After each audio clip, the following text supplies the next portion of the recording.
Close your eyes for a moment because what you think you know about Nazareth is almost certainly wrong. Not slightly off, not missing a few details. Wrong in ways that change everything about how you picture the life lived there. The village from Sunday school illustrations doesn't exist. The tidy stone walls, the open marketplaces, the spacious rooms with warm afternoon light pouring through wide windows, none of it. What the ground actually holds is stranger, older, and far more vivid than any painting you've seen. Here's what we know.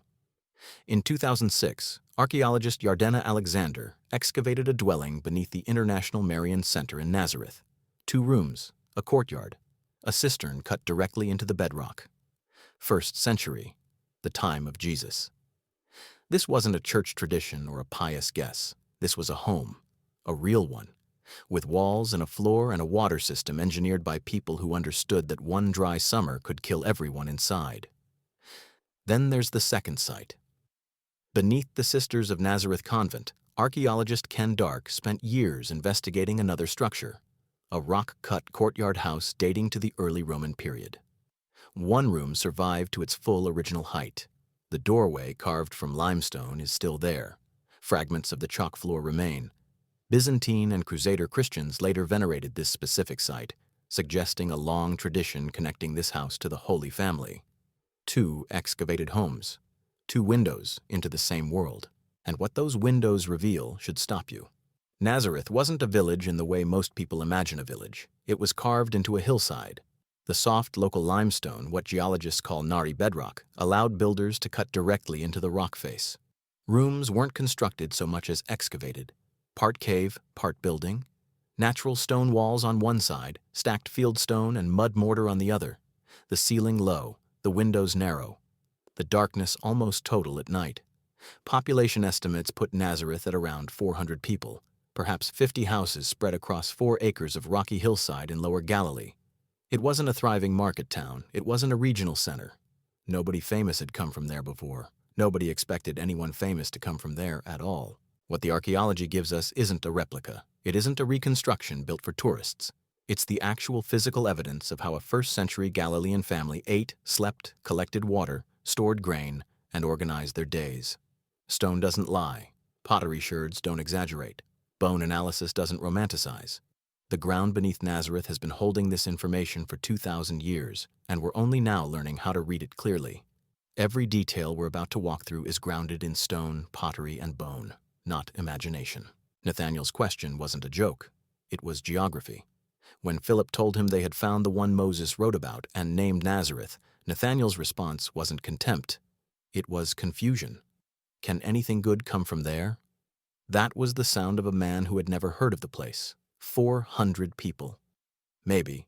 50 houses carved into a limestone hillside in Lower Galilee. No market, no gate, no mention in the Hebrew scriptures, not once. No listing in the Talmud's catalog of Galilean towns. Josephus, who cataloged the region obsessively, doesn't name it. Nazareth was so small it barely left a mark on the historical record at all. The terrain explains the character of the place. Lower Galilee here is rocky and terraced. The hills don't offer flat ground easily. What they do offer is Nari, the soft local limestone bedrock that sits just beneath the surface. You couldn't farm it, but you could cut into it. The whole village was shaped by that one geological fact. Homes were carved back into the hillside, storage rooms cut directly into the rock, cisterns sunk into the bedrock to catch winter rain. The land didn't give easily. People adapted to what it gave. This was not a prosperous village. The houses were small.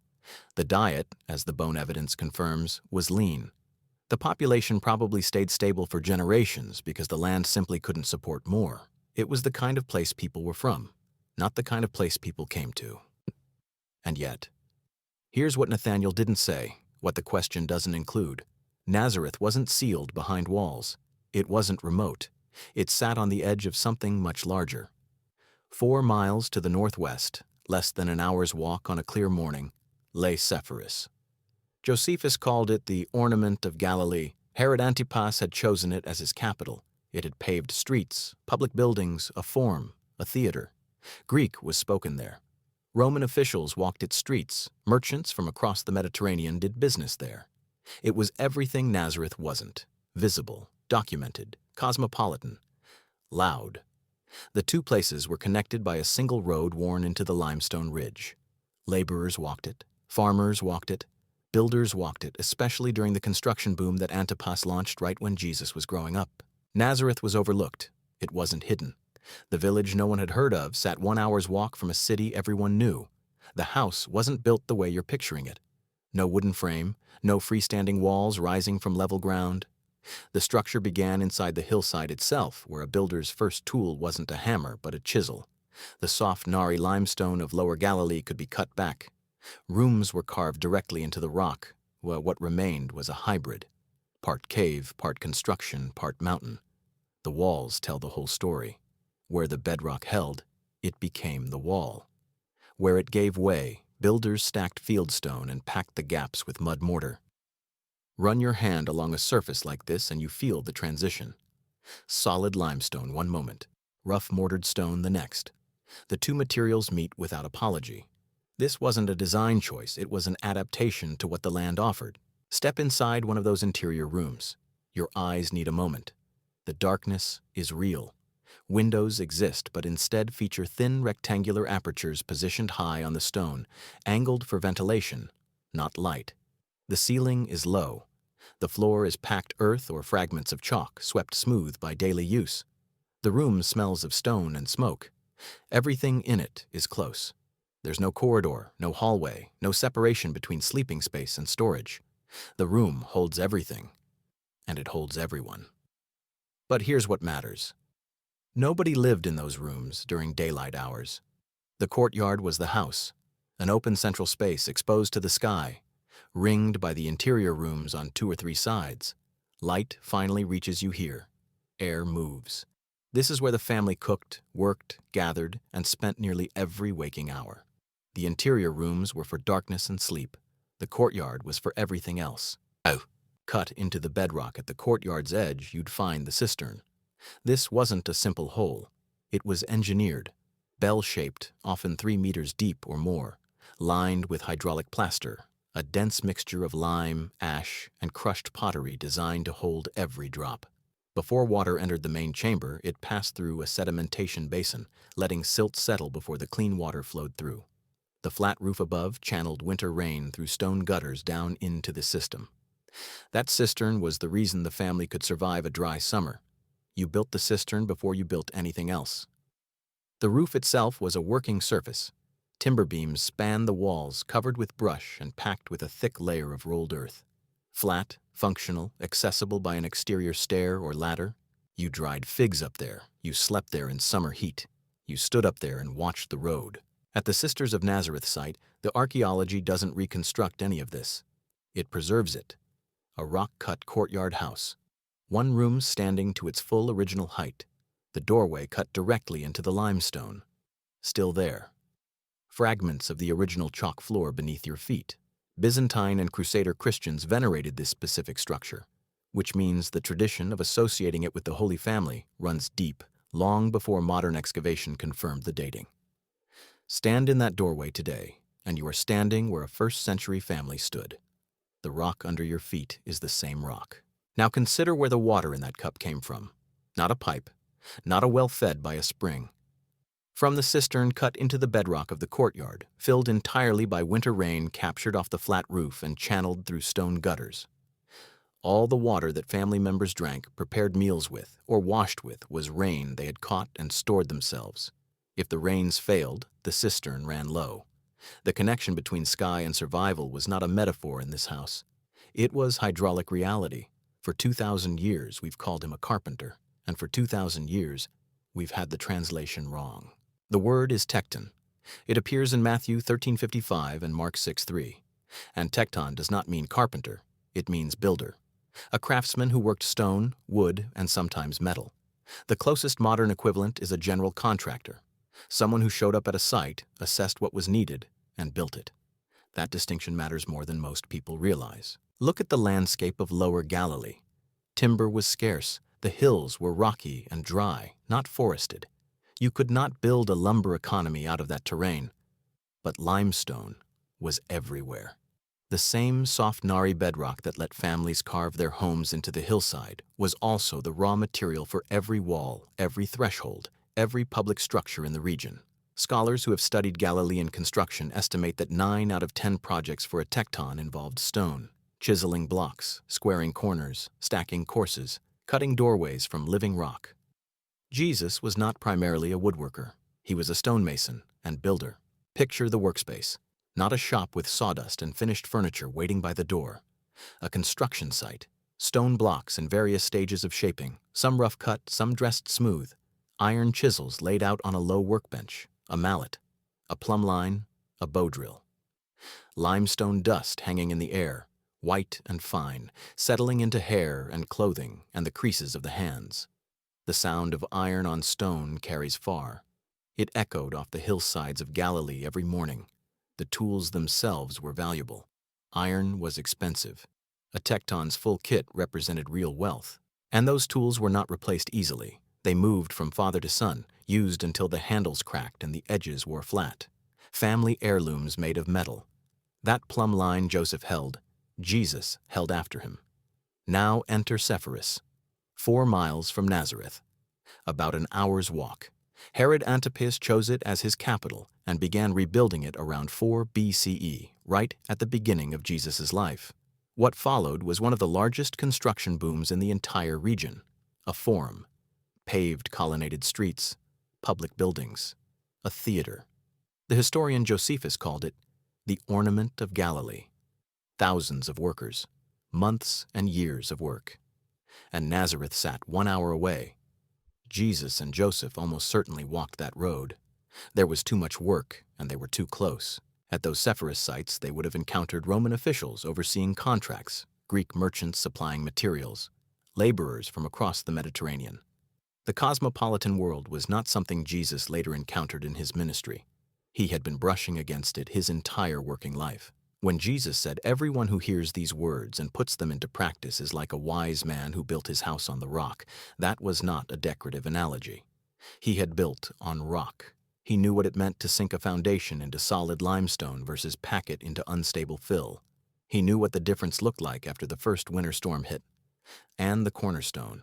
In the ancient world, the cornerstone was the first stone set in a new construction, the one that determined the angle of every wall that followed. Get it wrong, and nothing else lines up. A tecton understood that before he understood almost anything else about the trade.